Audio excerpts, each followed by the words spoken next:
വഖഫ് നിയമത്തിലെ ഏറ്റവും പ്രധാനപ്പെട്ട നമ്മളെല്ലാവരും ഒരുവിധപ്പെട്ട ആളുകളെല്ലാം എതിർക്കുന്നത് രാഷ്ട്രീയമായിട്ട് പ്രത്യേക താല്പര്യങ്ങളുള്ള പാർട്ടിക്കാരല്ലാത്ത എല്ലാവരും എതിർക്കുന്ന ഒരു കാര്യം എന്താണെന്ന് വെച്ചാൽ വഖഫ് എന്നുള്ളത് മുസ്ലിങ്ങൾക്ക് മുസ്ലിം ആ വിശ്വാസത്തിൻ്റെ ദത്തമായിട്ടുള്ള സ്വത്തുക്കളെ കൈകാര്യം ചെയ്യാനുള്ള ഒരു സംവിധാനമാണ്.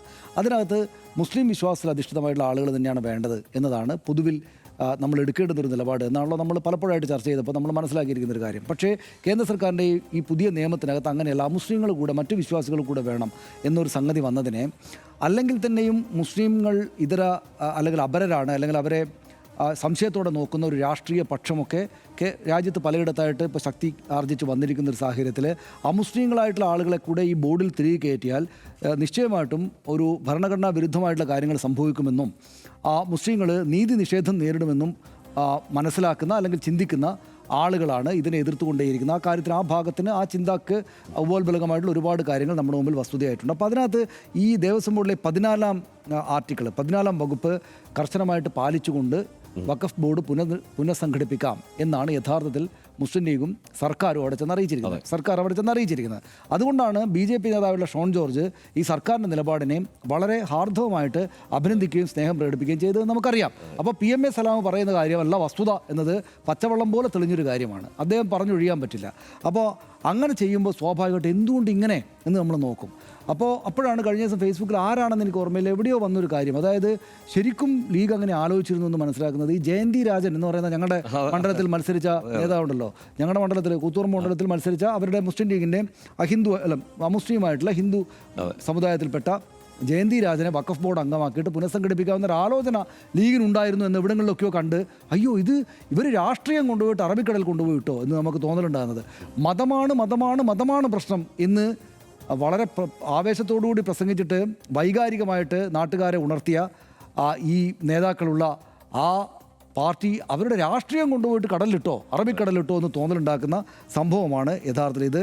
ഈ 14ാം വകുപ്പ് പ്രകാരം പുനഃസംഘടിപ്പിക്കുക എന്ന് വെച്ചാൽ അവർക്ക് ഇപ്പോഴത്തെ KS ഹംസയെ പുറത്താക്കണമെങ്കിൽ ഹർഷ പിന്നെ ഈ പറയുന്ന 2028 വരെ അദ്ദേഹത്തിന് സമയമുണ്ട്. അപ്പോൾ അവരെ പുറത്താക്കാനുള്ള ഒരു ചാൻസ് നിലക്കാണ് അവരിതിനെ കാണുന്നത്. എന്നിട്ട് ജയന്തി രാജനെ വെച്ച് എക്സിക്യൂട്ട് ചെയ്യുക പുതിയ സംഘടന, അതാണ് അവർ വിചാരിച്ചിരിക്കുന്നത്, പുതിയ ബോർഡിനെ.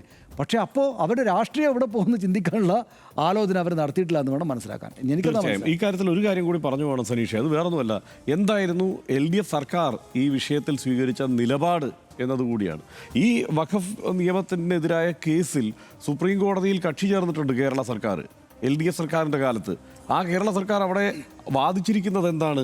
ഈ സെക്ഷൻ 14 ഭരണഘടനാ വിരുദ്ധവും മതവിരുദ്ധവുമാണ്, അതുകൊണ്ട് ഒരു രീതിയിലും അത് അംഗീകരിക്കാൻ പാടില്ല എന്ന് LDF സർക്കാർ സ്വീകരിച്ചിരിക്കുന്ന സമീപനമാണ്. എന്നിട്ടാണ് ഇവിടെ ഹൈക്കോടതിയിൽ പോയിട്ട് ഈ സെക്ഷൻ 14 അടക്കം ഉൾപ്പെടുത്തിക്കൊണ്ട് ഈ ഇതര മതസ്ഥരെ വേണമെങ്കിൽ അംഗങ്ങളാക്കാവുന്ന തരത്തിലേക്ക് തന്നെ കാര്യങ്ങൾ പൊളിച്ചു പണിയാമെന്ന് മുസ്ലിം ലീഗും കോൺഗ്രസും അടങ്ങുന്ന ഈ സർക്കാർ പോയി പറഞ്ഞിരിക്കുന്നത്. അപ്പോൾ ഇതോടെ സംസ്ഥാന സർക്കാരിൻ്റെ സുപ്രീം കോടതിയിലെ വാദം തീർന്നില്ലേ?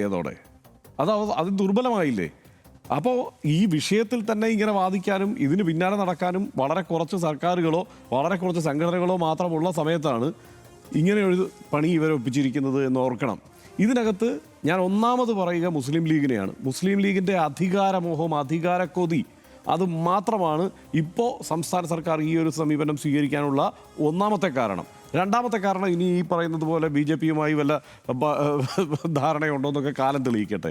കാരണം വേറൊന്നുമല്ല, ഇപ്പോൾ LDF സർക്കാരിൻ്റെ കാലത്തുള്ള വഖഫ് ബോർഡാണ് ഇപ്പോൾ ഉള്ളത്. ഈ വഖഫ് ബോർഡിനെ പുനഃസംഘടിപ്പിക്കുക എന്ന് പറഞ്ഞാൽ അല്ലെങ്കിൽ UDFൻ്റെ താല്പര്യക്കാരെ അല്ലെങ്കിൽ ലീഗിൻ്റെ നേതാക്കളെ തിരുകണമെങ്കിൽ അത് അത്ര എളുപ്പമല്ല. അത് 2028 വരെ എങ്ങാണ്ട് കാലാവധിയുണ്ട് ഇവർക്ക്. അപ്പോൾ ഇത് എത്രയും എളുപ്പം ഈ ഒരു 2 വർഷം കാത്തിരിക്കാൻ പറ്റില്ല. അതിന് മുമ്പ് നമുക്ക് കിട്ടാനുള്ളത് പോരട്ടെ, 2 സ്ഥാനമെങ്കിൽ 2 സ്ഥാനം, 1-2 നേതാക്കളുടെ സ്ഥാനമോഹം അത് തൃപ്തിപ്പെടുത്തുക, അതിനുവേണ്ടി മാത്രമാണ് ഇപ്പോൾ എല്ലാ രാഷ്ട്രീയവും ഉപേക്ഷിച്ച് നിലപാടുകൾ തള്ളിക്കളഞ്ഞുകൊണ്ട് മുസ്ലിം ലീഗും കോൺഗ്രസും ഹൈക്കോടതിയിൽ ഈ നിലപാട് സ്വീകരിച്ചിരിക്കുന്നത് വഖഫ് വിഷയത്തിൽ. കാരണം ഇത് ആരാണ്? ഷോൺ ജോർജിൻ്റെ ഹർജിക്ക് അനുസരിച്ച് സർക്കാർ ആടുകയാണ് എന്ന് പറഞ്ഞു കഴിഞ്ഞാൽ എന്തൊരവസ്ഥയാണത്? അതും ഏത് സർക്കാരാണ്? സർക്കാർ എന്ന് പറയുമ്പോൾ LDF വരും UDF വരും മാറിയും മറിഞ്ഞും പോകും. പക്ഷേ കേരള സർക്കാരിൻ്റെ ഒരു നിലപാടല്ല ഈ കാര്യത്തിൽ ഉണ്ടാവേണ്ടത്. കേരള സർക്കാർ ഈ കാര്യത്തിൽ ഇപ്പോൾ LDF സർക്കാരാണ് ഇത് ചെയ്തതെങ്കിൽ കേരളത്തിൽ എന്തായിരിക്കും മുസ്ലിം ലീഗിൻ്റെയും കോൺഗ്രസിൻ്റെയും നിലപാട്? അവരുടെ വാദം എന്തായിരിക്കും? BJP അത് നരേന്ദ്രമോദിയും പിണറായി വിജയനും ഒരുമിച്ചിരുന്ന് ഒപ്പിട്ട് ധാരണയിലാക്കിയ കരാർ പ്രകാരമാണ് ഇത് പറഞ്ഞെന്ന് ഇവർ പറഞ്ഞു നടക്കില്ലേ? ഇപ്പോൾ എന്താ സംഭവിച്ചിരിക്കുന്നത്? ഇപ്പോൾ കുഞ്ഞാലിക്കുട്ടിയും ഇത് എന്താണ് മോദിയും കൂടി ധാരണയിലെത്തിയിട്ടാണോ ഇങ്ങനെ ഒരു തീരുമാനം ഹൈക്കോടതിയെ അറിയിച്ചിരിക്കുന്നത്? അപ്പോൾ ഈ കാര്യത്തിൽ മുസ്ലിം ലീഗ് ഒന്നാമത് വിമർശിക്കപ്പെടണം, അതോടൊപ്പം തന്നെ കോൺഗ്രസും വിമർശിക്കപ്പെടണം. ആ കാര്യത്തിൽ ഒരു സംശയവും വേണ്ട. ഇന്നത്തെ ഒരു പ്രധാനപ്പെട്ട വിഷയമായിട്ട് ഇതിനെ മനസ്സിലാക്കുകയാണെങ്കിലേ പിന്നെ എന്താണ് നമ്മുടെ അലോഷ്യസ് സേവ്യർ VD സതീശനെ നോക്കിയതുപോലെ ലീഗിൻ്റെ രാഷ്ട്രീയം ലീഗിനെ നോക്കുക. ലീഗ് VD സതീശനെ പോലെ നോക്കാതെ കടന്നു പോകുന്നു. ലീഗിൻ്റെ രാഷ്ട്രീയം ഹതാശമായിട്ട് ലീഗിനെ എങ്ങനെ നോക്കുന്നു? എന്നെയും കൂടെ കൊണ്ടുപോകും. ലീഗിൻ്റെ രാഷ്ട്രീയം മറന്ന് ഒറ്റ നടപ്പൊക്കെ നടന്നു.